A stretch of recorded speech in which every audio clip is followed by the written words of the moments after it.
I am going to take you on a tour through the history of interactive fictions, which is basically what lies at the root of the paragraph-based system used in games like the Voyage of the BSM Pandora.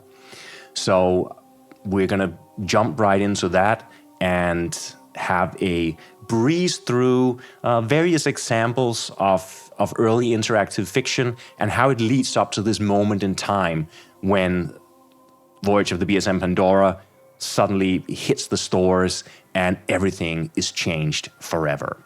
Thinking about paragraph-based games is thinking about how to structure narrative in non-linear ways.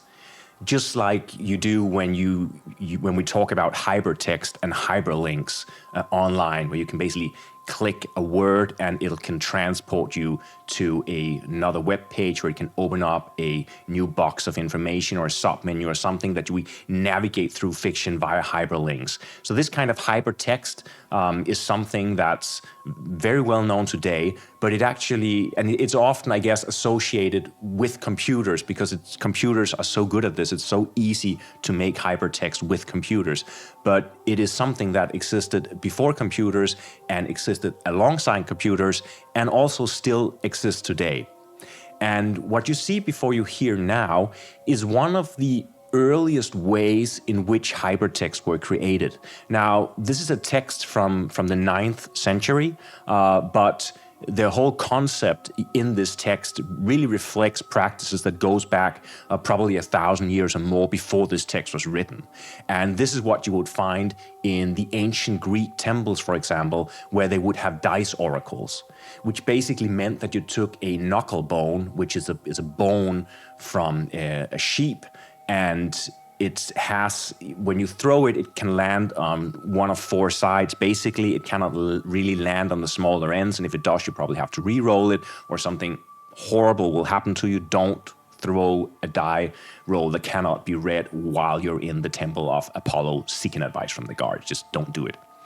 But if you roll a normal throw with this die that you can actually read, then you would be able to read from these tablets divinations, prognostications, foretellings of your future that will be able to guide you.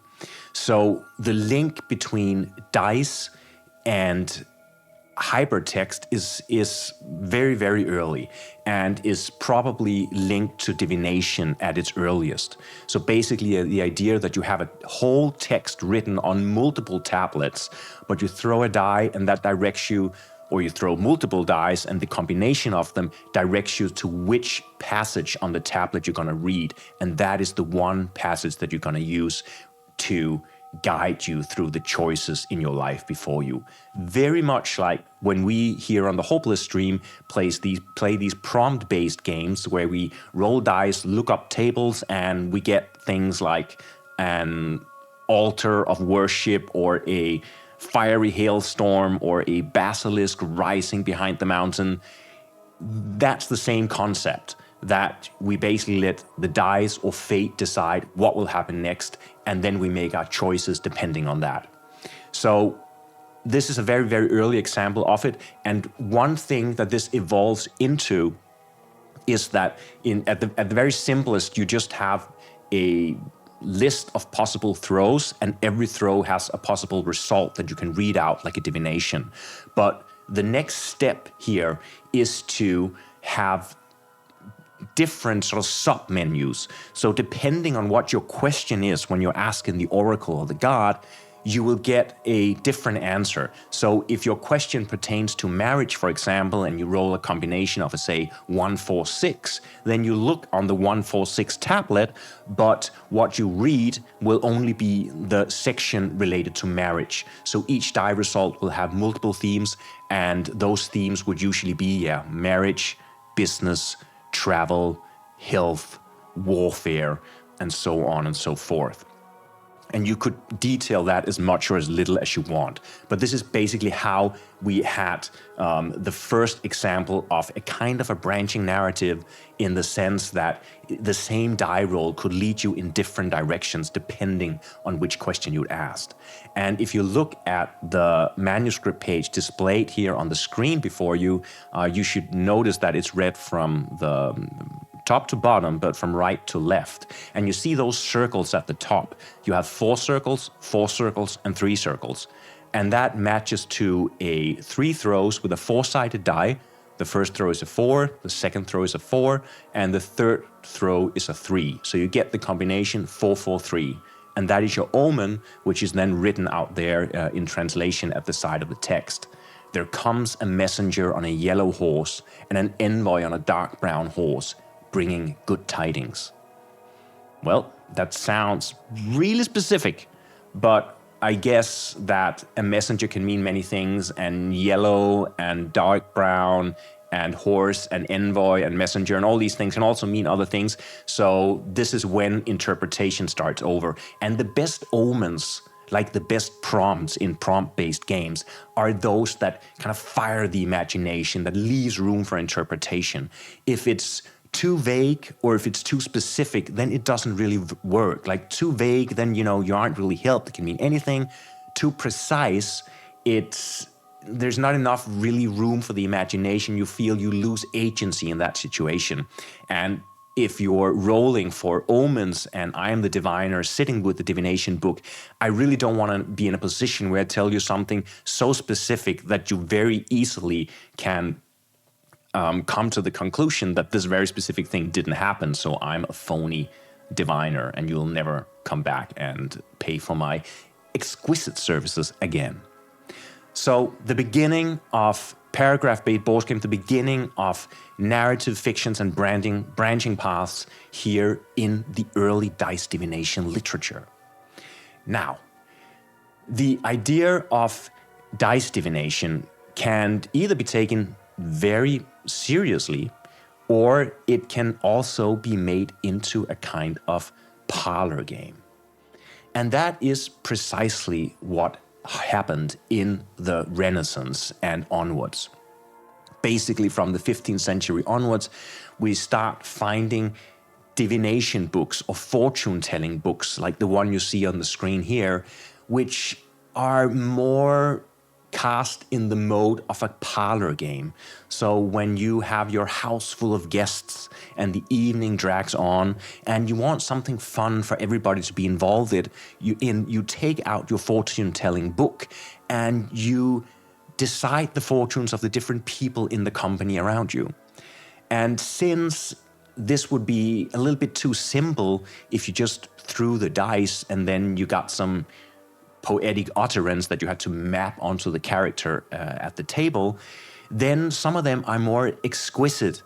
And the one you see here, the Libro delle Sorti from the late 15th century, is one that is a multi-stage fortune-telling book, meaning that you have to go through multiple dice rolls and choices in order to arrive at a final utterance that's going to reveal something about your character, your situation, or a question you might have asked, or perhaps more spicy, your romantic relationships with other people in the room. All these things can be revealed by these books.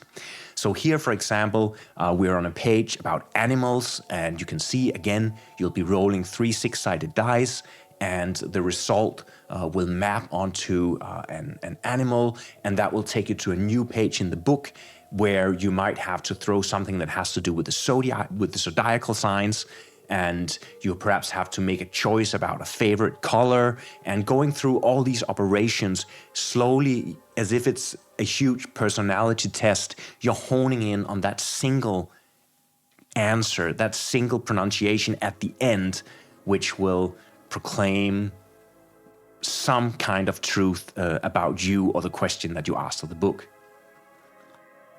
And of course, seeing that already in the Renaissance, people were using this concept of branching narratives and random outcomes to arrive at basically storytelling elements, because of course There's no need to believe in any kind of higher power to play this game.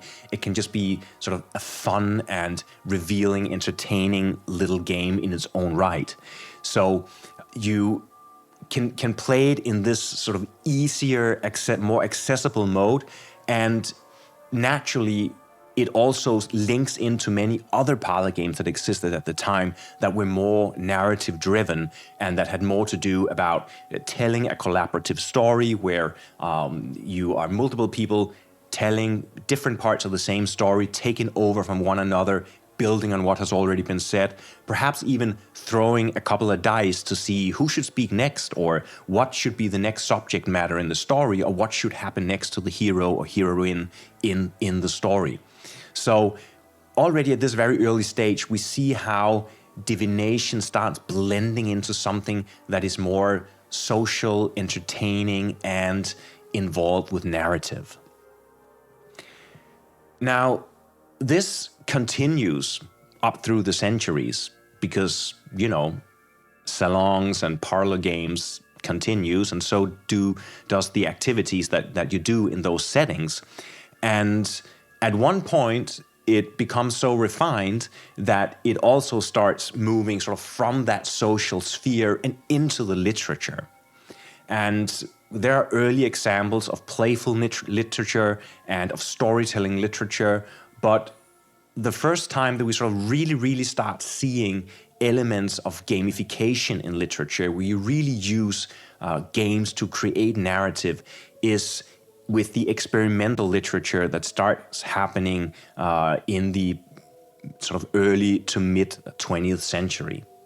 And one of the probably best known proponents of this kind of literature is the Argentinian author Jorge Luis Borges, who wrote a number of short stories playing around with different concepts of literature, meta literature, and how just thinking about literature could be a way of thinking about the potential of literature. So even without necessarily writing the full story, he would talk about someone who had written the full story or gone through this whole experiment that he is describing. And a couple of these stories published in his 1941 publication, Fictions, they have to do with branching narratives. One of them is called The Garden of Forking Paths, which very clearly is here a metaphor for a branching narrative. Basically, like you see here on the cover of this book, moving through a kind of maze where you make choices, and the choices then decide what is the telling of the story. How does the story change depending on your choices? Now, the sample page that I put before you on the right is the page from another one of his stories, which is the one called, and it's very small for me on the screen here, An Examination of the Work of Herbert Quain. And it's basically some papers that have been found, and Borges, he goes through them and he discusses what are these different ideas that this character Herbert Quain he had penned. And one of the ideas is for a story with a branching narrative, so that every time you reach the story, the narrative changes and it has different outcomes that can have changes the psychology of the characters in the book depending on how you choose to read it. And as you can see here on the sample page, there are 9 different outcomes of this story. There are basically 2 choices and one choice between 3 options, and each of those choices have another 3 sub-options. Again, this is Borges playing around with literary forms, so he didn't write this story in this format, but he played around with the idea that you could write stories in this way at a point in time where these kind of stories had not yet been written, but, as we shall see, very soon was about to be written. There were, of course, other people than Borges who were playing around with metafiction and with sort of ludic elements in fiction. And there is especially a French group called the Oulipo, who, in that group, there were a lot of authors who played around with various creative constraints. There is, for example, a famous book written without using the letter E. as an interesting creative constraint. It's a very specific constraint, but they would come up with all sorts of different constraints and try to write literature also to force themselves out of convention and try to look at literature from different angles. And there was in 1967 a newspaper or a magazine which published a text called Conte à votre façon. My French is not fantastic, but Conte à votre façon by an Oulipo member called Raymond Queneau. And this was in 1967. And this story, which basically means, tell it as you like, was exactly what Borges here had been outlining 25 years earlier. It was a story where you read basically a single sentence or two, and then you made a choice, and then you were cycling through all these different options. And it was some ridiculous, absurd stories about peas or something. It was completely absurd and Dadaistic in the way it was set up, but it had that structure, and you could choose to end the story, you could choose to continue the story, you could choose to know more about something. What did the peas dream? And do you want to hear about their dream or do you not? And if you don't want to hear about it, maybe there's something else you want to hear about. And if you really don't want to hear about anything, well, then the story is over and you can go read it again or go read another book. So here in the 60s experimental scene, we see the very earliest examples of interactive fiction. There are other examples. If you go back, less well-known examples, you can find like comic books where you can choose which page to turn to, and I think some of them may date back as early as the 1930s or something. So there are examples. So it's really difficult to say when did this whole thing begin. And as I already showed you, perhaps the earliest seeds that we're aware of for the genre really comes from dice divination manuals going back a couple of thousand years or more. But one example that I want to show you, because again is really, really early, is from 1970, and it is a Scandinavian example. It is an example from Sweden, and I think one of those choose-your-own-adventure books that very few people today has probably played. And it is this one, Den mystiska påsen, or The Mysterious Bag. And it was written by an author, Betty O. Nilsson, in 1970. And as you can see there on the right, there are the different possible paths through the book. And when you look at that today, it looks exactly like someone making a flowchart of a text adventure on a computer, where, if this is either perhaps how locations are connected in a computer game, or more specific, like if you pick up the key, this happens, and then if you look under the doormat, this happens, and if you open the window, and you have all your choices mapped out for you, and these are the different paths you can take through the story. So, of course, when you read the story, you're only going to experience one of these storylines, but you can experience them in all these different ways that are drawn here on the map. So it's a very simple interactive fiction, but it's also an early interactive fiction, but it's a very clear-cut example of what is just about to explode at this time. Because actually, already the year before Den mystiska påsen came out in 1970, in 1969, Edward Packard, he penned the first of his interactive fictions, which were to come to really define the genre. Now, this book was penned in 1969, but it didn't really get an official release until 1975 or 1976, I believe. And when it came out, it was called Sugarcane Island. And yes, in 1976 was the first time that it was officially released by a publisher. And that series was called the Adventures of You series. And they were interactive fictions, often with a sort of in a fantastical universe. It could be sci-fi, it could be fantasy, it could be pirates, it could be whatever you wanted it to be. And it was something that grew out of the way that Edward Packard, he was basically telling goodnight stories to his children, and he would ask them to choose what's going to happen in the story next. And he thought, well, since this is the way that we tell stories at home, I might as well try to write a book where the reader is in that role of choosing what happens next. And that's when he started writing these books. And these are books that are pretty simple by today's standards of an interactive fiction, but they're fast-paced, they're adventurous, they're fun, they're not overly long. You may not always feel that you have a lot of agency because you'll make a choice and then a lot of stuff may happen that you didn't really, intended when you made that choice. So, and that's of course always the danger of interactive fiction, writing it. Like, how do you convey a strong sense of agency to the reader? Because the moment that you feel like you are being played, in a sense, like you're making false choices, it doesn't really matter whether you go left or right, or whether you talk to the guy or ignore him or punch him in the face or whatever the choices are in the book.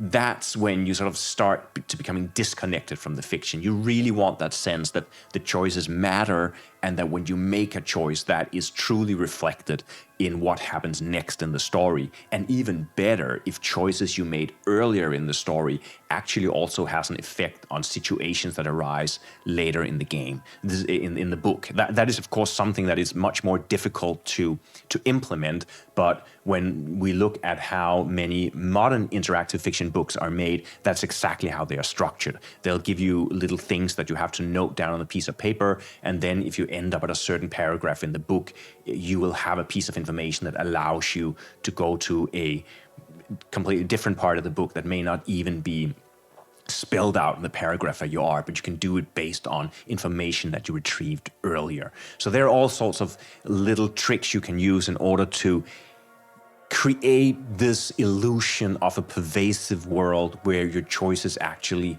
really matters.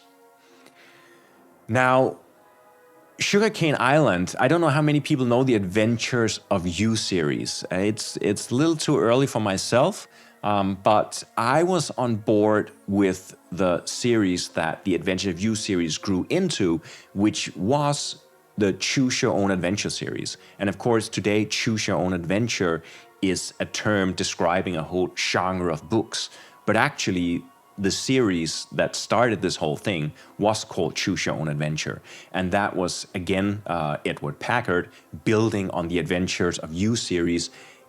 He created these even more elaborate interactive fictions, and there are tons of those books, and I remember collecting them in my childhood and reading them over and over and over again. And the big test, of course, when you read these books is, how do you approach making a fateful choice, a choice that will end your storyline in the book?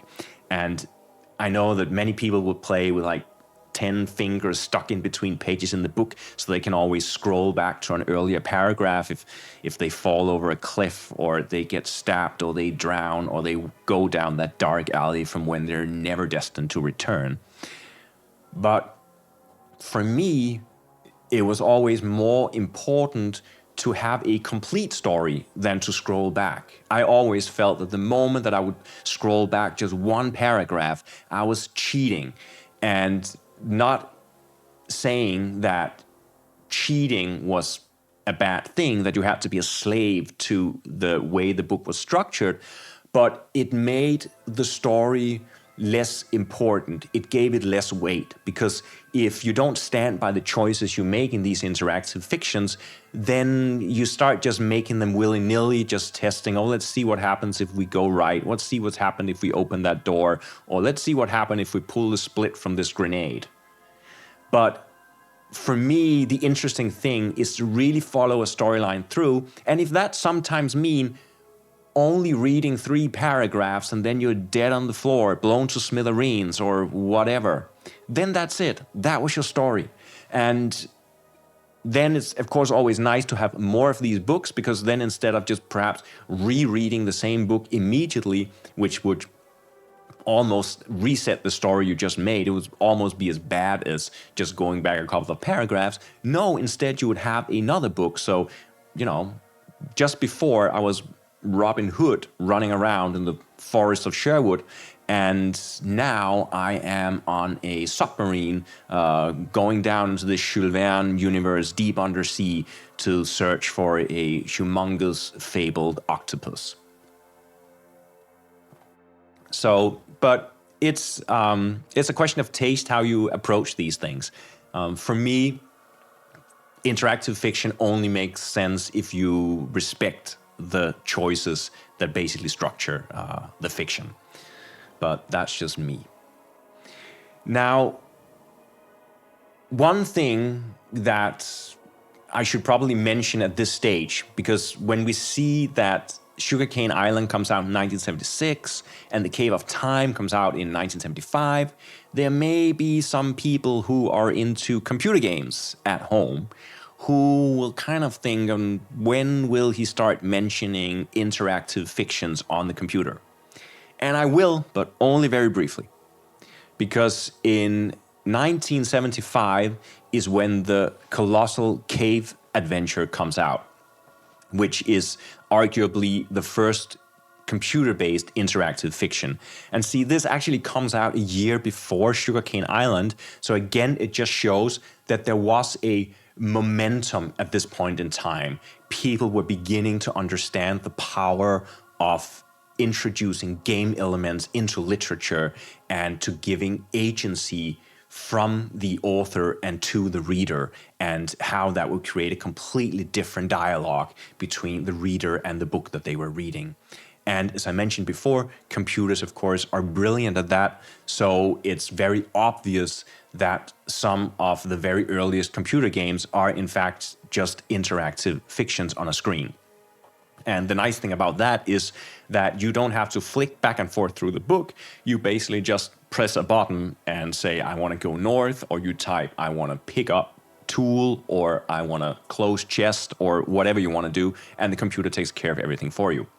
Again, as people who play these games will know, the frustration could be that sometimes it's really difficult to find the right wording in these games, and the early language parsers weren't very complex, so you would have sometimes to try a million times to express yourself. So you might actually have the right idea, like you knew that this stake had to go through the heart of the vampire, but how exactly did you describe that? Use stake on vampire, and then you just get feedback like, I don't think that's a good idea, or I don't understand what you're trying to say. And then you would finally have to find out the exact way to do it. Oh, use stake on vampire with hammer. And then suddenly, bang, you're hammering the stake through the heart of the vampire.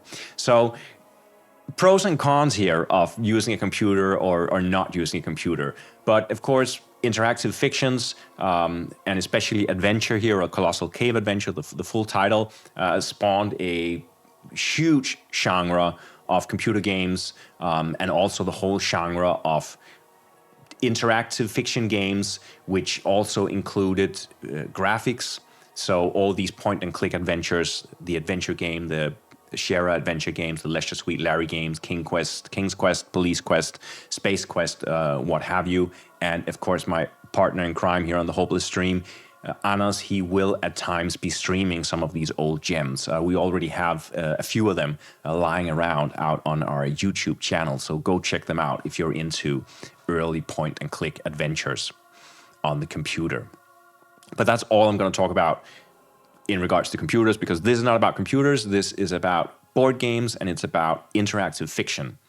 And what I'm going to do now is that I am gonna show you a few examples, because I now so far ahead in time. I mean, we're already here in the mid-70s, so now we're at the point where I actually have actual artifacts that I can show you live instead of just images on a screen.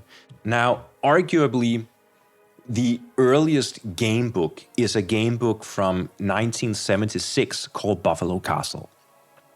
And why is it the earliest when we have all these other examples I just showed you?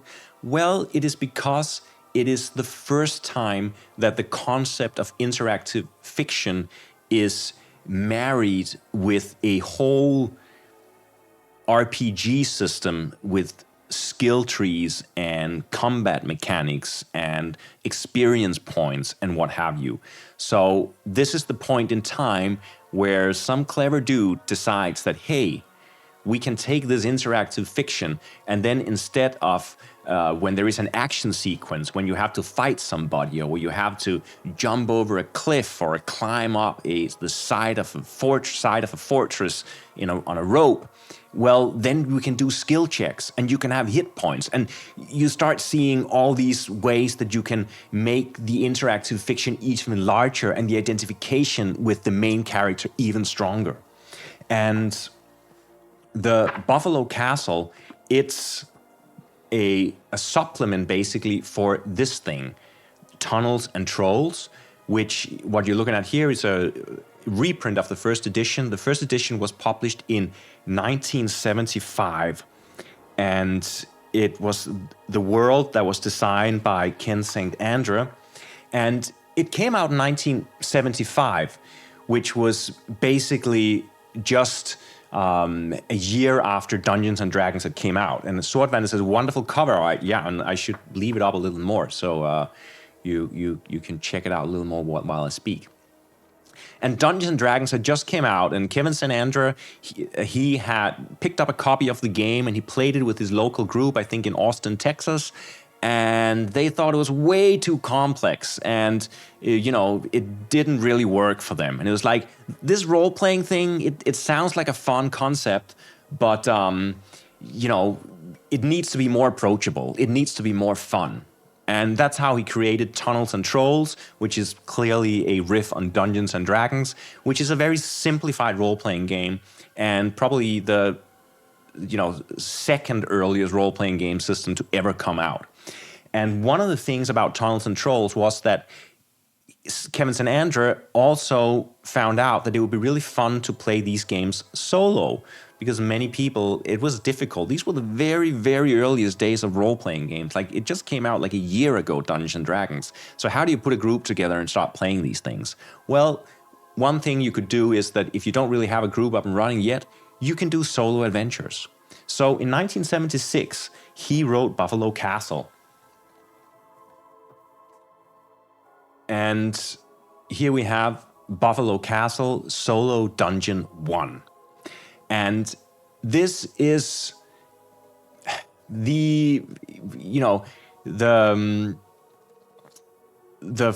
fundamental, the incarnation of what a game book is. This is the very first game book with a paragraph-based system, with combat mechanics. It's basically the whole system of Tunnels and Trolls goes right into this game. So even though it's a very simple dungeon and you don't really have any motivation to be in the dungeon other than killing monsters and grabbing loot and gaining experience points, it can get kind of complicated, because even though the game system in Tunnels and Trolls is simplified D&D, it is still more complex than you might want for a quick read. I mean, you still have to figure out something about how you are attacking and how the monsters are attacking, and check out modifiers and roll dice multiple times, subtract hit points and all these different things.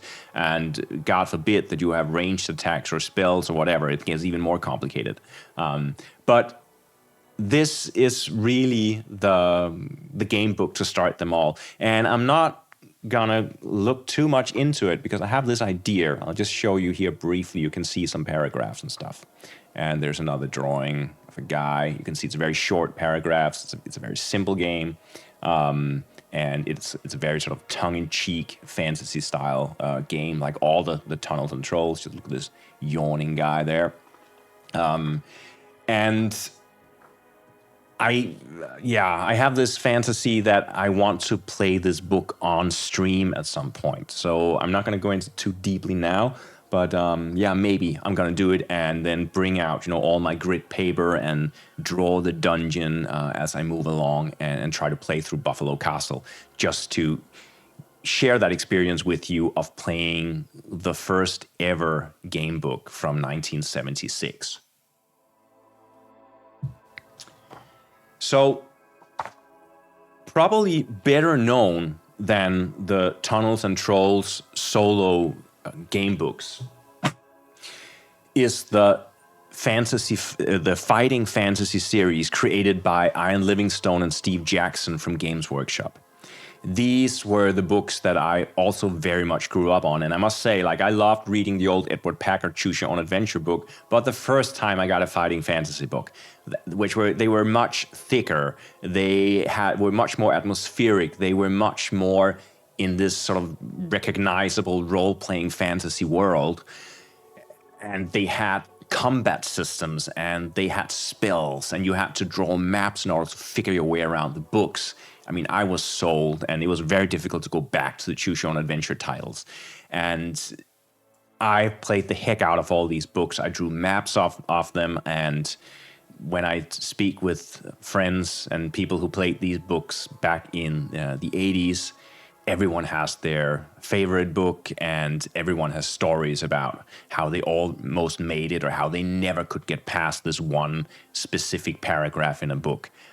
And I must say, there is an example, which is one of the books, I think it's Steve Jackson, called Rebel Planet, which was translated into Danish as Oprørernes Planet. And that was a book that I struggled with so much. I really, really loved the idea of being this rebel sci-fi mercenary jumping from planet to planet, trying to do odd jobs and maybe also, unveil some big conspiracy in the universe at the same time. But there was a point in the book that I couldn't get across. I always got stuck in the same place, and it was very frustrating, and I thought I must be an idiot for not being able to find out how to crack this code. And it turned out that the code was buried inside a poem, and that poem had been translated from English into Danish. And since the key to understanding the poem, basically the code that was embedded within the poem, was that you had to take the first letter of every line of the poem, and if you read just those letters, it spelled a word that you could use in order to go to a special paragraph, and then you would be going forwards in the book. But the Danish translator of the book didn't know anything about game books, apparently, and certainly didn't play the book, because he just translated the poem into Danish and didn't even attempt to make the first letters of the lines into any kind of coherent statement. So it was just garbled, and the book is basically impossible to solve in Danish. So if you're sitting out there with your old copy of Oprørernes Planet and you have been as frustrated as me about not being able to complete this book, please go and pick up a copy of Rebel Planet, the original English title, and then you should have a chance of faring somewhat better. And Swordvander says, "Oh no, can you refund your library card?" Yeah, well, I don't know. I mean, I think you need to get a library card for a library in the UK or something. I don't know if they're going to ship books for you, or you have to send a complaint to the library and ask them to actually buy these titles in English. And it's just the one book. I think I played all books in this series, and it's the only one that really tripped me up. So just don't do Oprørernes Planet, do Rebel Planet. Now, I don't have any of the books with me here, but I have something that is even better. Because if you played Fighting Fantasy, you will probably know the #1 title, Warlock of Firetop Mountain, the first book that came out, where Ian Livingstone wrote the first half of the book, and Steve Jackson wrote the second half of the book.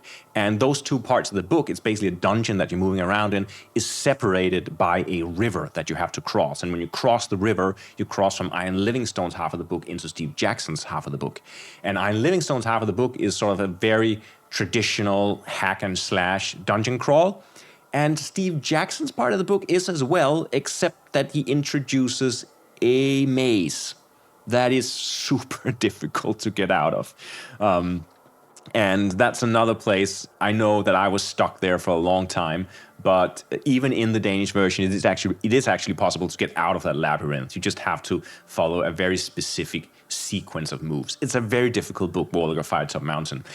And since I don't have it, and to just show you the wonderful complexity of the book, I have a printout of the narrative paths in the book. Now, before we were just looking at Den mystiska påsen, the mysterious bag, the Swedish game book from 1970, where you could see there were these, 12 different kind of paragraphs that you could move between as you read the book. Now, Warlock of Firetop Mountain has 400 paragraphs, and I'm now going to show you on stream how they all connect. So please follow carefully and see if you can find a way to solve this book. Here it comes.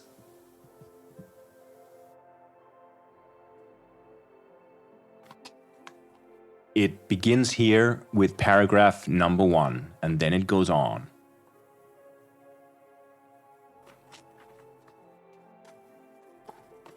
And I hope you're able to follow along at home. Just make your choices as I roll the scroll.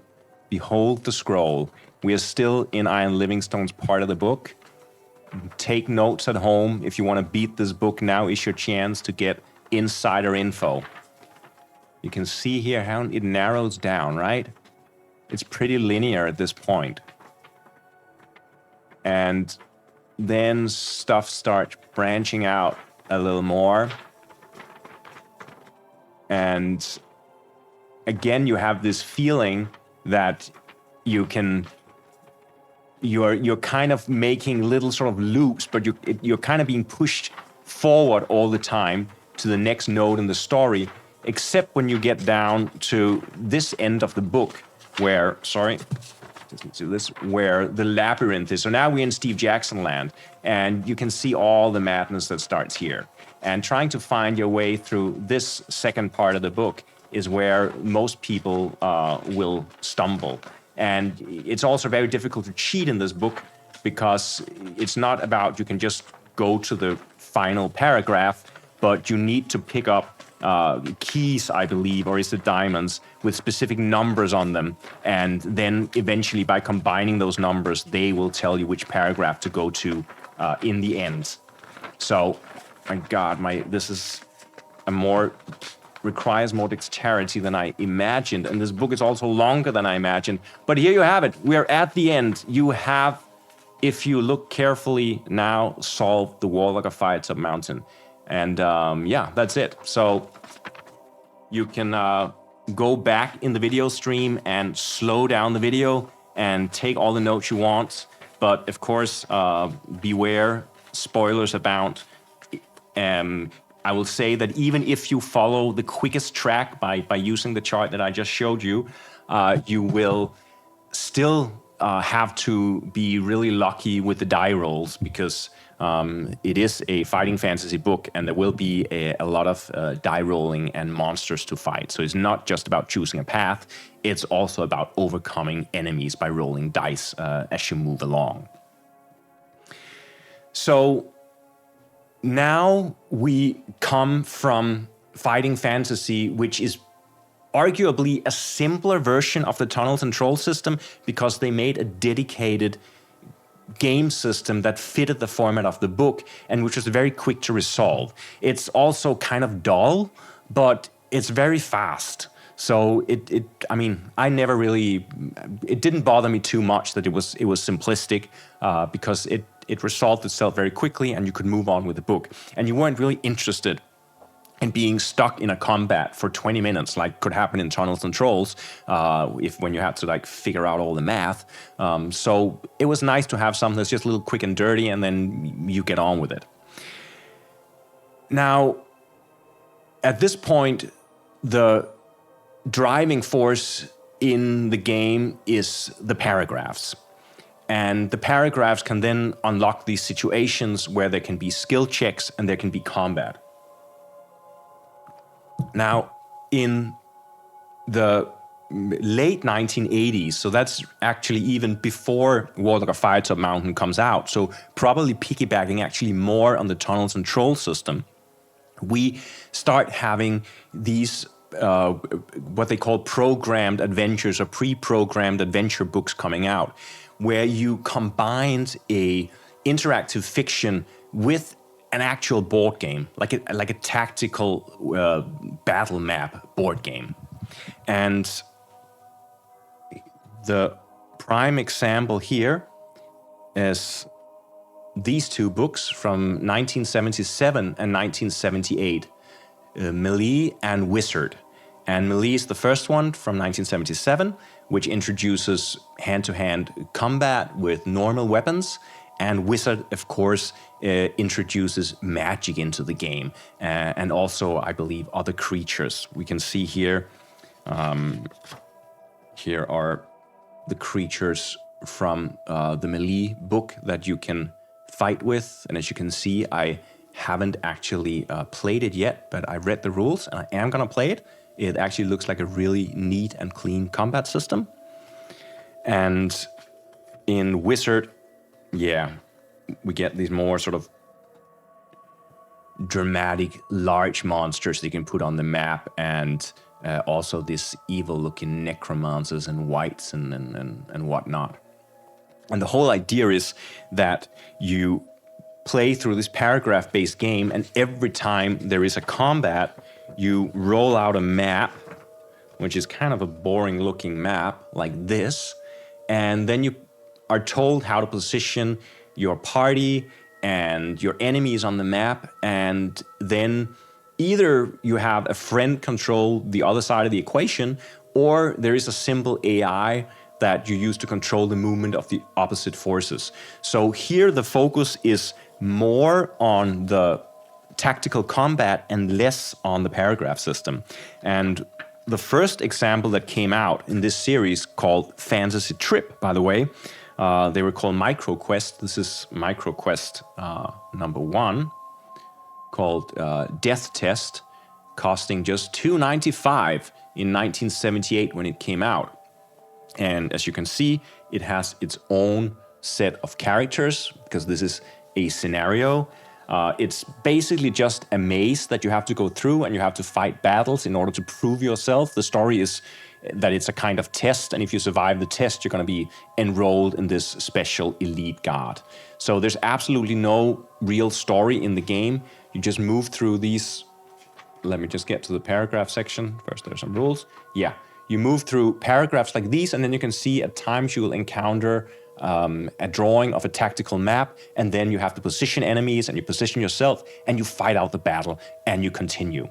So what we're seeing here basically is that we start to see the paragraph-based system and the underlying mechanical board game system start to sort of pull apart a little bit.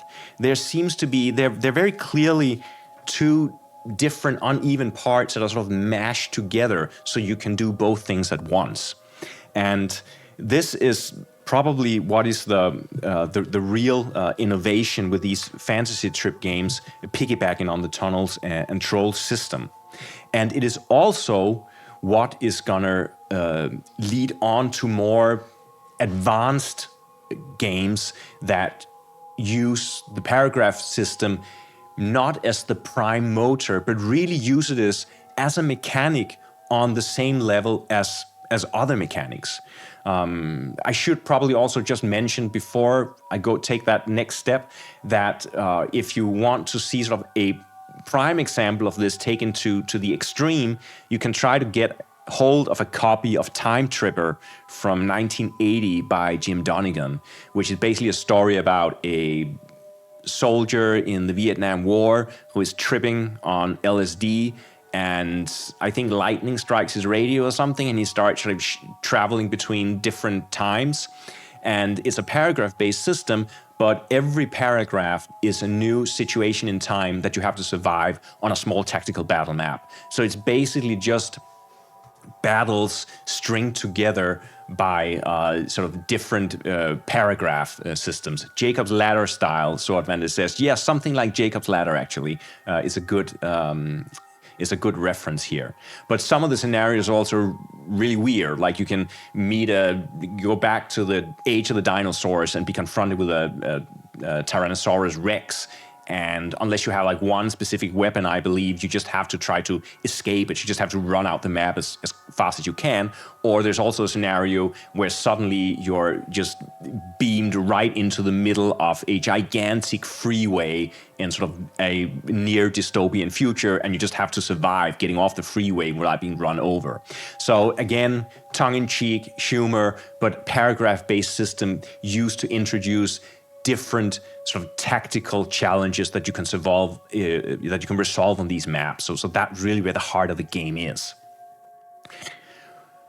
Now, finally, after all this, we come to the Voyage of the BSM Pandora.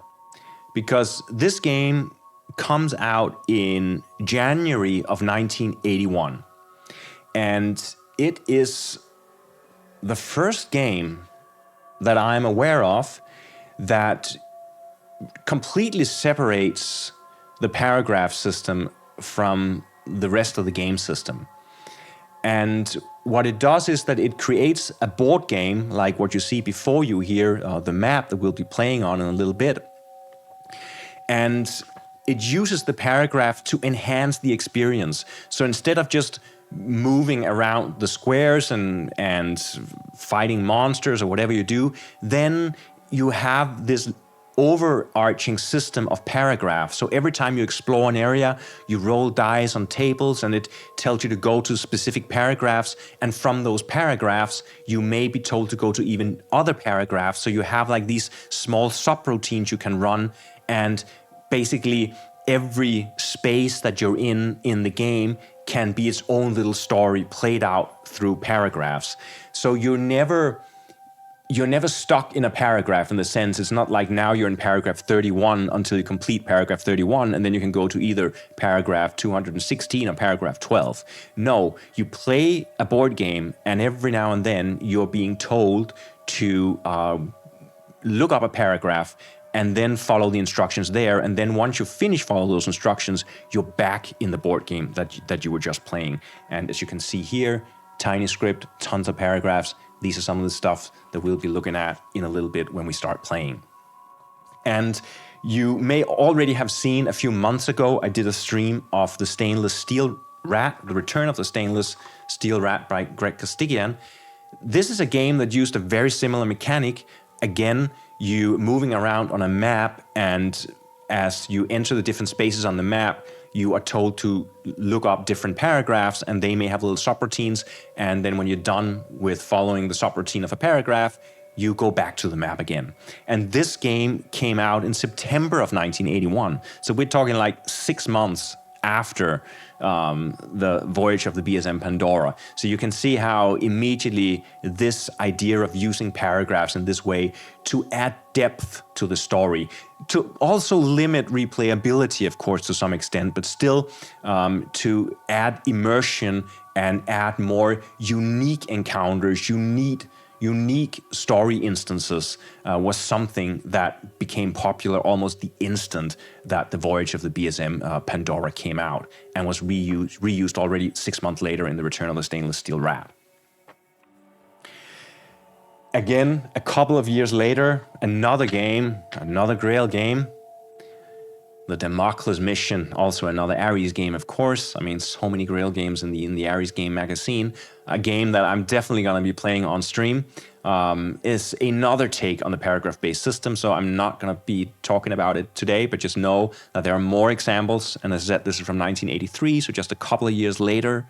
And already here we're seeing the system being taken to sort of new and interesting directions. I look very much forward to playing this one at a later point.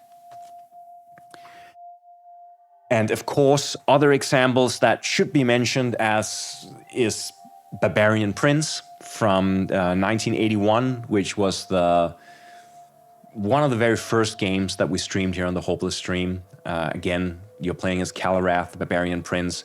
You're moving around on a gigantic map, and every time you enter a hex, you roll dice and you look up paragraphs. And sometimes those paragraphs will lead you to other paragraphs, and you have to make choices, and you have to fight monsters and highwaymen and whatnot. a fantastic paragraph-based game, and again one that came out sort of right after Voyage of the BSM Pandora had come out. One of the all-time greats, Sword Vendor, says, yes, I totally agree, Barbarian Prince is a triumph and really sort of shows at a very, very early point in time what this system, this paragraph-based game system, could actually be used to. And there is a follow-up to Barbarian Prince called Star Smuggler, which came out in 1982. It's another of those games that's on the list of stuff that we will be playing here on the Hopeless stream in the hopefully not too distant future. And before I kind of get into the Voyage of the BSM Pandora, I want to say a few more words about it, because the Voyage of the BSM Pandora is designed by John H. Butterfield, and John H. Butterfield is one of the all-time great wargame designers and the inventor of this paragraph-based systems. And as you'll see when we play the Voyage of the BSM Pandora, this is a system which shows a lot of promise, but also shows some problems as we move around, and sometimes the paragraphs perhaps do not take us far enough into story territory. But remember also that this was the first venture into the system, so this is a very, very good first attempt at playing around with the paragraph-based systems. And just 2 years later, John Butterfield would design I would say, the pinnacle of paragraph-based systems. It was paragraph perfection. And that is, of course, the famous, immortal game of Ambush. The World War II combat game that uses a wonderfully complex paragraph system, which just takes the game and the system to completely different levels. And here you have a system where you are playing in a small squad of soldiers and you're moving around on a gigantic map. And this map is kind of uncharted territory in the sense that you can see the spaces on the map. I'm just going to show a little bit of it here. So you can see the layout of the map, but you have no intel about whatever else is on this map. It's like entering into a situation where you kind of know where all the buildings are, you know where all the shrubbery are, you know the pass, the railway station, but you don't know who's hiding where. So in this game, every time you move into a different space, you use this weird cryptographic thing.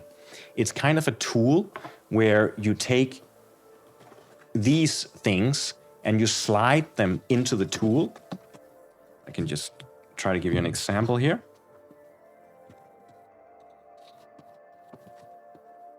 Yeah. And then you can see here, you can read stuff like K8, and it'll give you information as to whether there are various events in the spaces on the map that you're exploring. And each scenario in the game has its own set of these charts, meaning that turn by turn, you explore the different hexes. And suddenly, most of the time, nothing will really happen. Though sometimes you may enter into a hex, and in the distance, you see a plane is crashing and the pilot is jumping out with a parachute, and you see him slowly descending towards the ground. And then you will kind of know, in that direction, we might find a crashed plane, or that pilot who jumped out of the plane, perhaps he's stuck with his parachute in the trees, or perhaps he's lying wounded on the ground, or perhaps he's dead and we can take his gun and his ammo or whatever. So it'll give you little hints about the story. But other times you step into a space and suddenly there are just bullets flying left and right, and you may only have a general idea of where they come from. Like you can see sort of the flashing of the mouths of guns in the bushes over there on your right, but you don't know exactly where they are. So it's a very tense game, which keeps up the tension by making sure that a lot of the time nothing happens, and very quickly as a player you get sort of incautious. You start moving a little too quickly, taking a little too few precautions, and then suddenly you're caught in an ambush, as the game is called, and then you can be demolished very quickly in this game. But it's a more complex game. It's a game that I also love to play on stream at some point. Perhaps one of the simpler scenarios. It is a bit of a mouthful, but it is, yeah, paragraph perfection. It's not been made better before or since, I would argue, even though there are some really good paragraph-based game, like, for example, War Story that we streamed here on the stream not too long ago. But Ambush, if you really want to see what this system can do, try to go and see if you can find a copy of Ambush and give it a whirl. It's a brilliant game. It really is. So this is where the paragraph-based system eventually would take John Butterfield in his designs.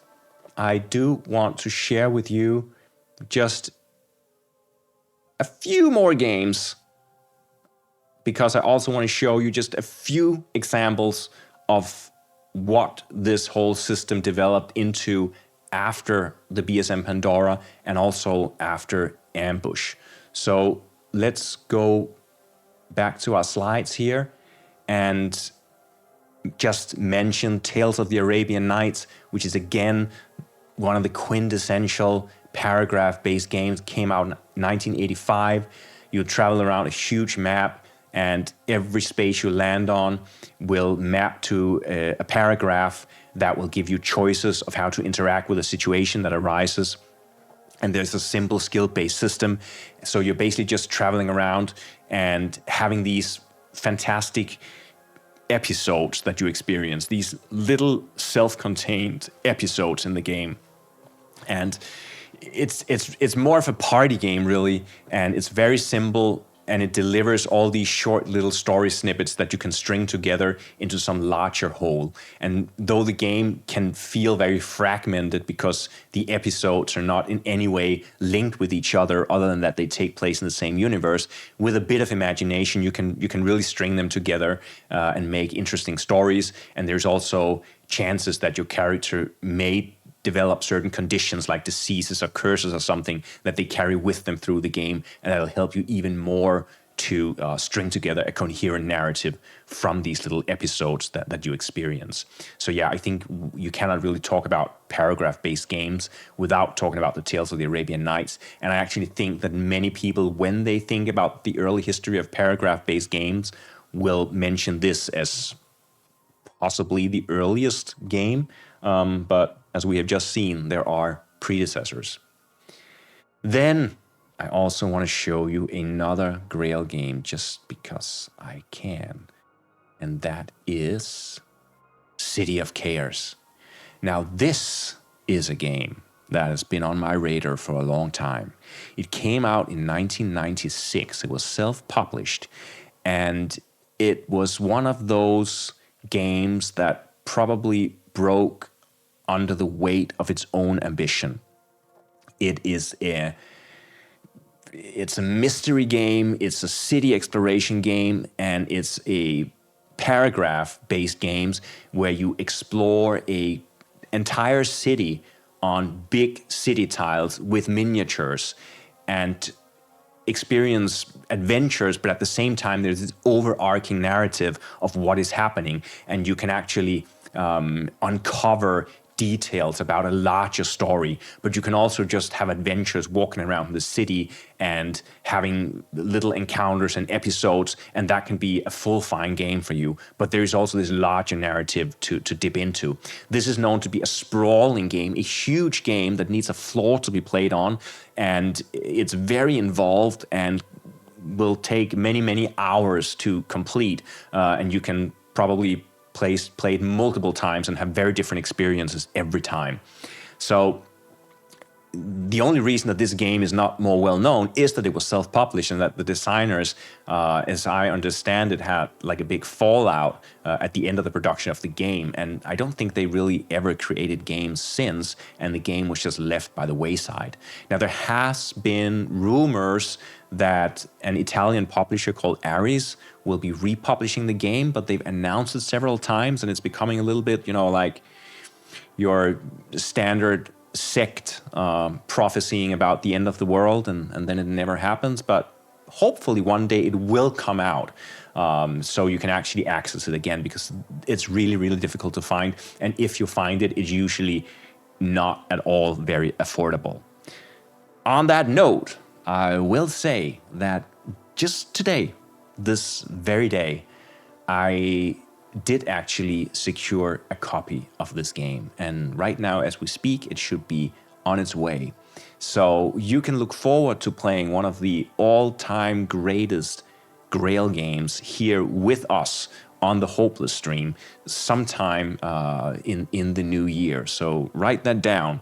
When City of Cares is announced on the Hopeless stream, you want to be there, because this is going to be a very special experience for all of you. And then, of course, finally, I've already mentioned it several times, War Story, Occupied France, which by David Thompson and Dave Neal came out last year.